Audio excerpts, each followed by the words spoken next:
Okay, we're having our orchestra come upstairs so that you can speak with them and see how two guys can make the sounds with all of the equipment, even some of the things that they've made by hand. One moment.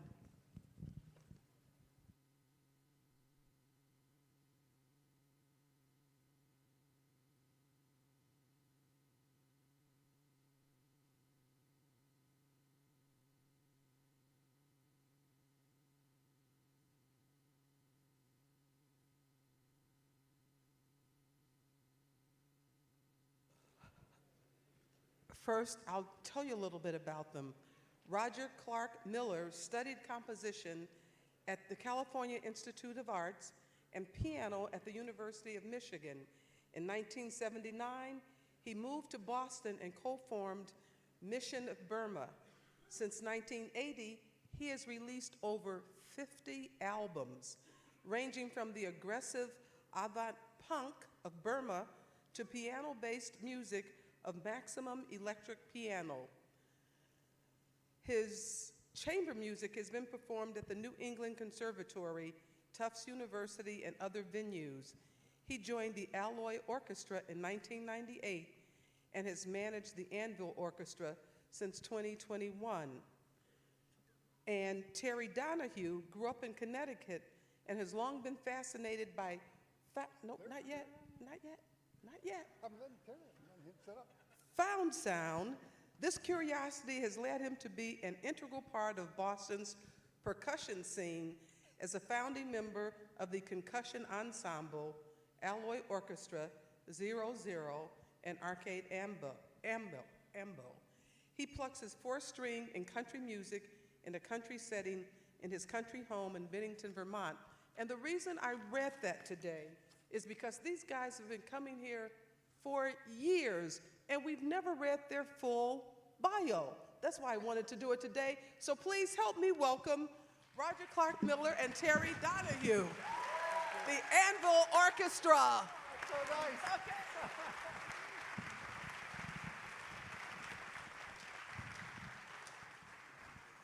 And we're going to call out back to the stage our friend Michael Phillips and Professor Todd Rindelman from Pacific Seattle University. Thank you. Thank you.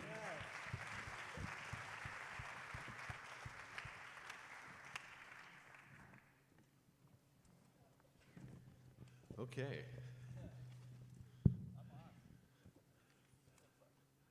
The asylum director, by the way, is now an internist at Northwestern up in Chicago. I just ran into him, and he's changed his ways.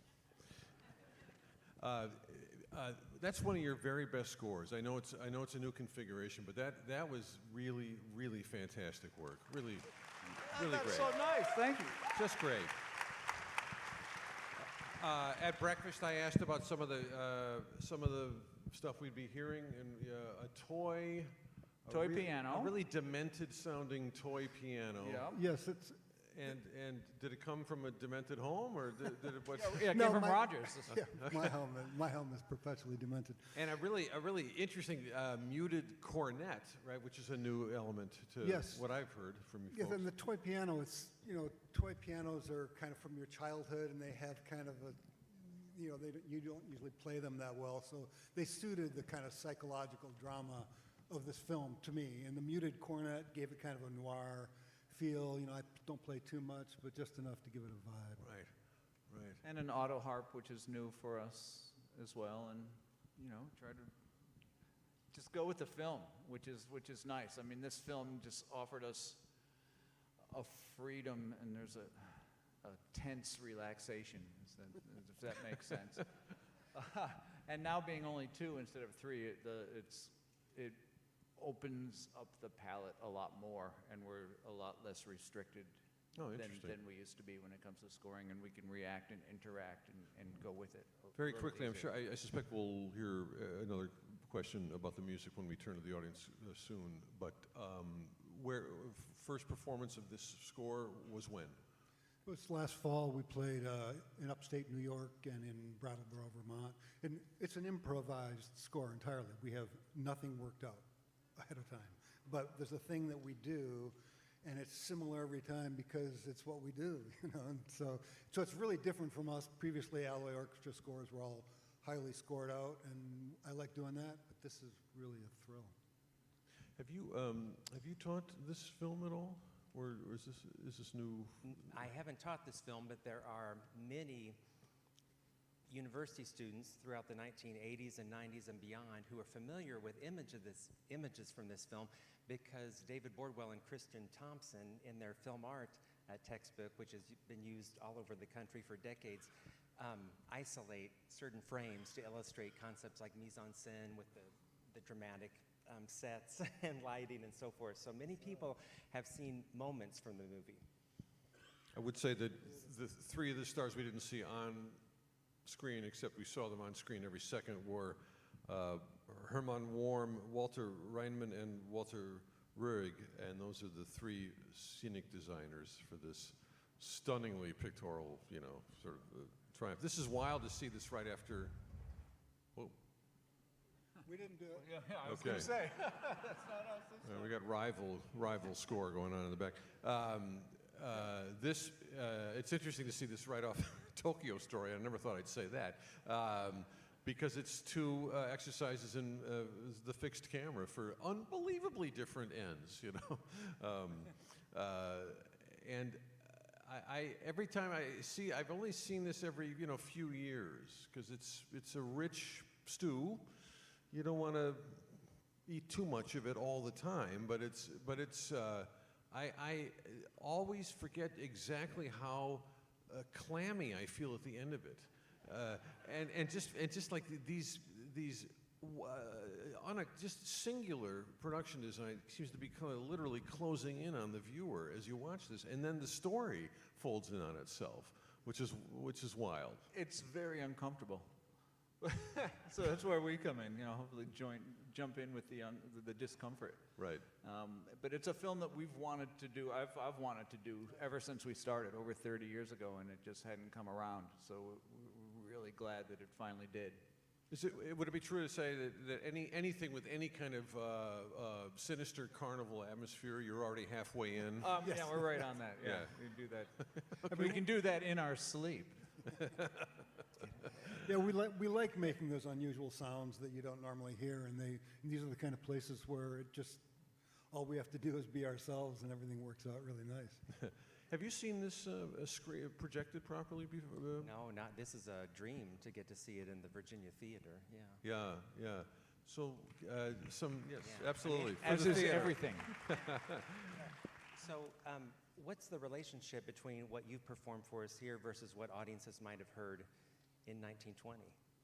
We have no idea. We've never, ever gone back and listened to whether there even was a score specific for this film. We just, right from when we started, never go back and do that. We just translate what we see into what you hear.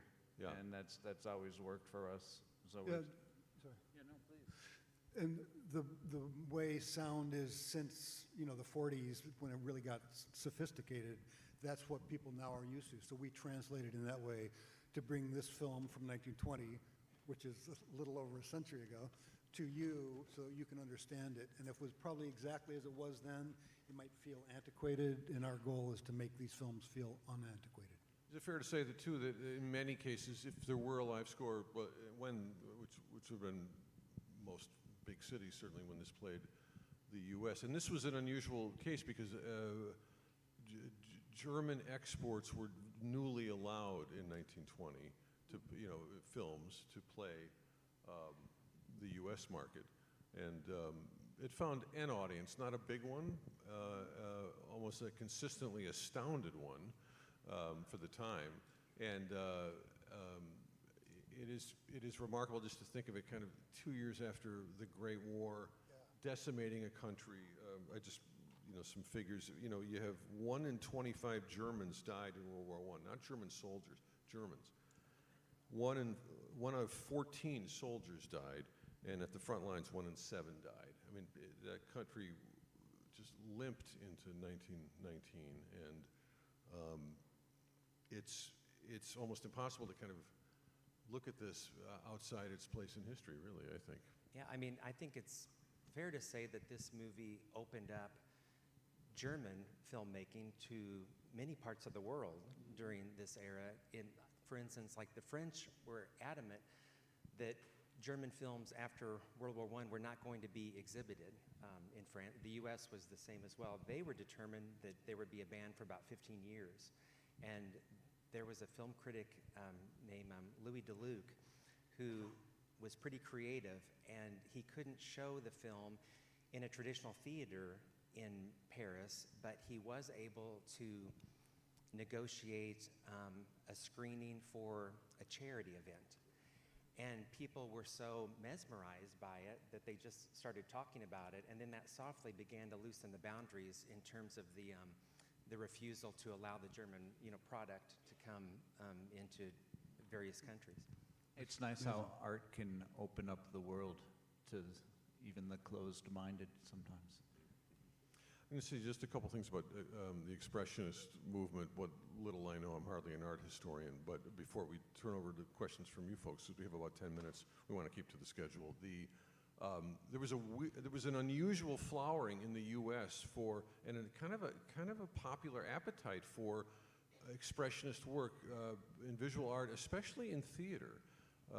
You had plays by Elmer Rice, The Adding Machine. You had Sophie Treadwell's play in later in the 20s, Mackinac, Eugene O'Neill with The Hairy Ape, that really bore into this idea of like nightmarishly expressive, utterly non-realistic scenic conceptions, and a lot of it came out of German art and writing and in other countries as well. I mean, there's a bit of that in August Strindberg's plays from Sweden. I mean, it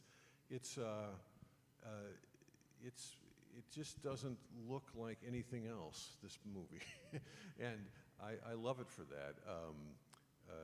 And I wondered if you could just talk briefly before we get to the first question. I'd love to hear an example of an image that is like the reason it looks the way it looks directly feeds into the sound you wanted to match it with. I mean, aside from the whole film. That's a tough question. With me, it kind of starts and ends with the scenery, and they take the 2D and really make it look like 3D. So I think we try to add more and more layers to that, and then try to climb onto the characters as best we can and try to emote what we think they should sound like. Yeah, it's a good point that the sets are so completely artificial, and yet you have to believe in them at some point, like you're in a dream. And so that our sounds are not traditional sounds. So we're kind of like a toy piano is kind of a crude instrument, and so are the sets kind of crude, but then the sets are also amazing. And I would like to think that the toy piano fit the sets. That's why we use some of these odd instruments, is to fit that. You want to talk about anything else before we? Yeah, I could say that the Germans were also banning films from coming into their country during this time. That helped their filmmaking industry tremendously because it built it up. And there were several mergers among the studios that made their filmmaking a really strong industry, ironically, because they lost the war. Their strategy was to create films that weren't set in Germany to try to attract international audiences who weren't excited about their product at that point. And so one lane was to create movies that were set in like the French Revolution, in other countries in earlier times. And another strategy was to create an extraordinary universe that people would be mesmerized by, and this would definitely fall into that category. Yeah, I mean, Nosferatu and Metropolis, they aren't set in Germany per se. They're just some projection of civilization into the future or us into our past. Something like psychological past. Murnau's The Last Laugh, which was 4 years after this, and that didn't even use intertitles, right? I think I forget if it's like no intertitles or very few, but that was a big success in the U.S., I believe. So yes. And Morning to Midnight, which we did a bunch of years ago here, that's also has beautiful. that Does anybody recognize certain style. There's one actor, a major actor who played Major Strasser in Casablanca in 1942, César, the somnambulist. Yes. Oh, we like those. Yeah, you just can't win that guy. Please, let's get to the questions. Well, one sec. Well, we have to mobilize our excellent in the minutes we have left. Do we have a mic down on the floor here? Coming. I think the gentleman in the back corner. Oh, okay. We have one here, and then we'll get to you in a sec, sir. Little, Technical question. The acts, divided into 6 acts, was that because of the reels, or was that a structural element to the plot, or what? the film's at a 6-act structure. Was that because of the reel changes, or no? I don't think so.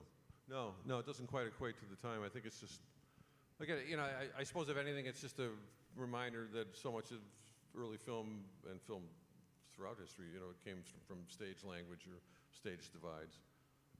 Everybody in Hollywood right now always talks about the 3-act structure of the screenplay. There hasn't been a 3-act structure in the American theater in 50 years, but there it is. They're still saying it. Okay, next.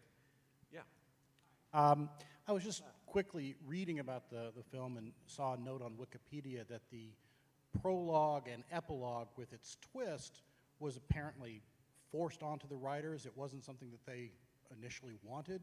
I was wondering if you know anything about that and have any thoughts on how that twist ending, how the addition of that changes the whole thing.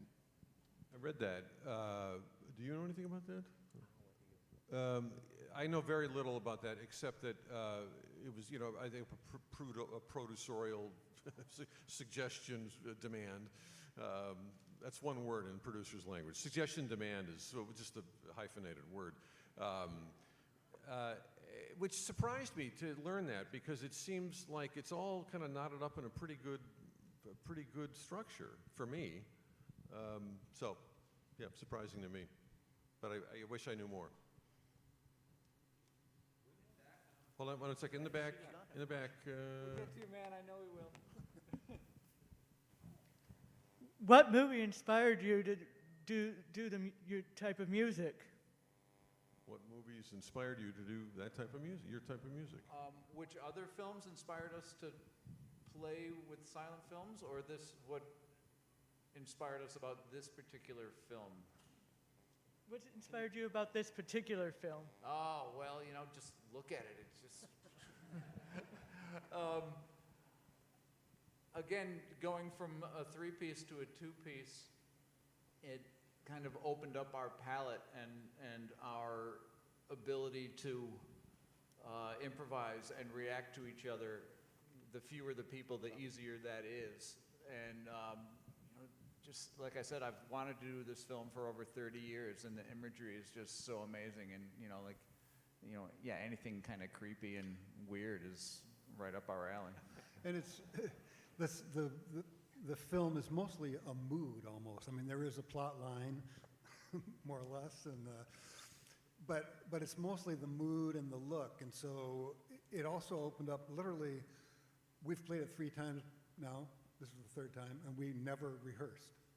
We both looked at it. We decided we used these slightly different instruments. And the first time we played it in an upstate New York theater, a lot of people, standing ovation, and we had never played it before. But we knew between the 2 of us and the type of movie that it was, if you keep the mood and you travel along with the film, it's right up our alley, and that was exciting to us. And it's really fun to go into a film with the thought of mostly being ambient, and then reaction.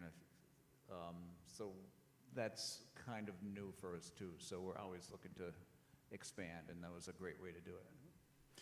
In the balcony in the center, in the balcony,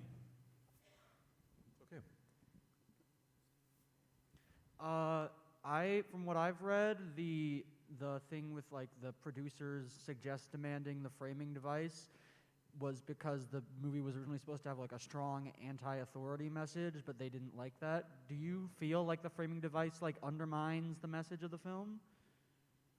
Good question. I think it does a little because it was. I know that the writers had come through World War I and were just strong pacifists at the end of the war, and so this idea of an asylum and maybe a nation in the grip of madmen played out in a way that may have limited the commercial appeal, let's say. And so I suppose this does turn it around and twist it up and maybe tamp that message down. So yeah, I agree with you. It's a good point, I think, yeah. I'm not going to argue. It's a very good point. Down. Stage And left here. what else Down. we got? This will be the last question. Okay, last question. Oh, we got this guy's too. Second last question. Second last question.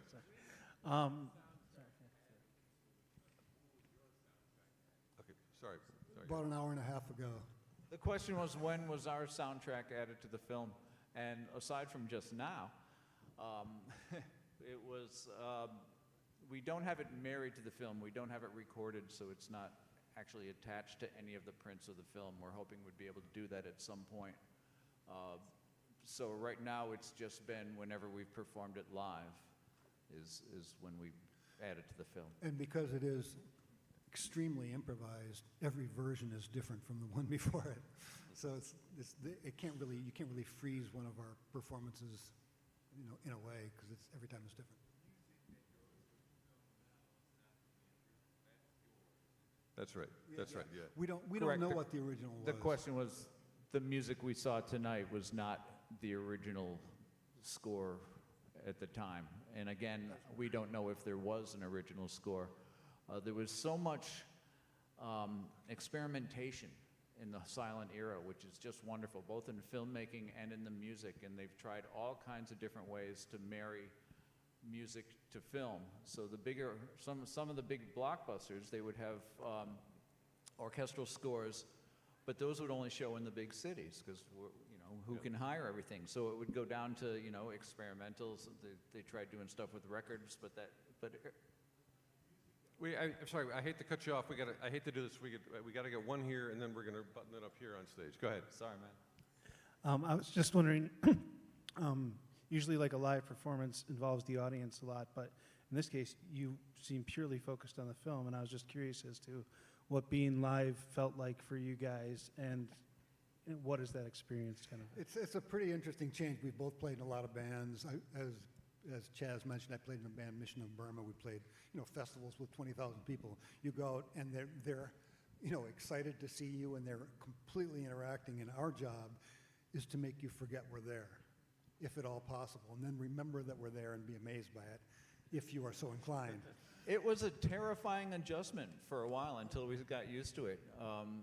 It's a huge leap of faith because if you're on stage and looking at an audience, you can tell how they feel, whether they love it, they hate it, they want to throw stuff at you, or they're indifferent. At least you know.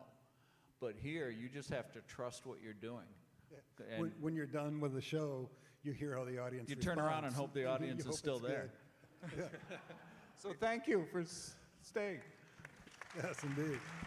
We're going to button it up with one more comment, and then we'll thank you all for your time, and thanks again. But please. Michael mentioned that Conrad Veidt played the somnambulist in the film, and he would flee Europe and come to the States and work for MGM until he sadly passed away at a young age. He made more than 100 films, and Casablanca, of course, is the most well-known, as well as maybe The Thief of Baghdad and this iconic role. But if you're interested in seeing more of him, he made an extraordinary movie called A Woman's Face in 1941 opposite Joan Crawford.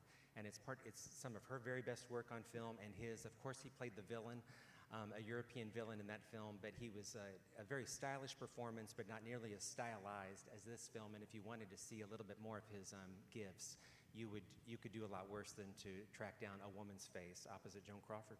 That's great. Thank you for your time. And thanks to the Anvil Orchestra.